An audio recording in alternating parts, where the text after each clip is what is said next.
House is offering some pretty massive changes to President Biden's $2 trillion package on social services and climate change. This is on top of the separate $1 trillion infrastructure plan to update roads and bridges. And our Allison Harris is live at the White House with more on this scaled back proposal. Allison, when did these changes happen?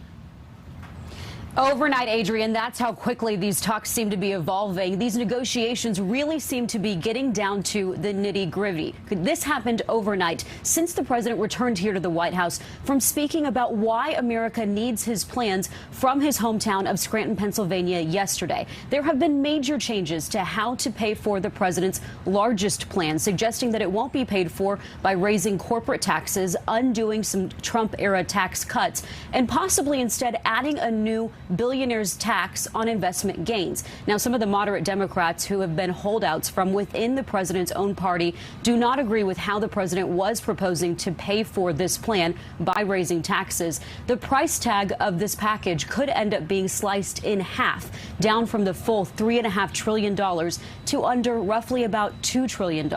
There's talk of cutting down paid family leave from 12 weeks to 4 weeks, getting rid of free community college altogether, and taking away some of the provisions to combat climate change. Now, this initiative is coupled with that infrastructure bill, which has bipartisan support and is what the president made the pitch for yesterday, reminding Americans what's in the plan. This has been declared dead on arrival from the moment I introduced it. But I think we're going to surprise them because I think people are beginning to figure out what's at stake.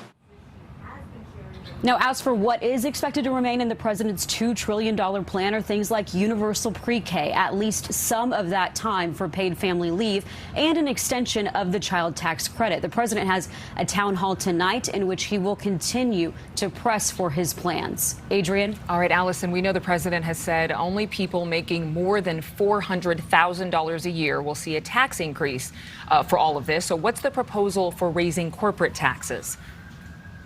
Well, Adrienne, the corporate tax rate is at 21%. The president was proposing to raise it to 26.5% for those companies that make more than $5 million a year. That is what we're talking about that could possibly stay at that lower rate because of these negotiations. That has not been announced by the White House. Again, that's the major development that really happened overnight.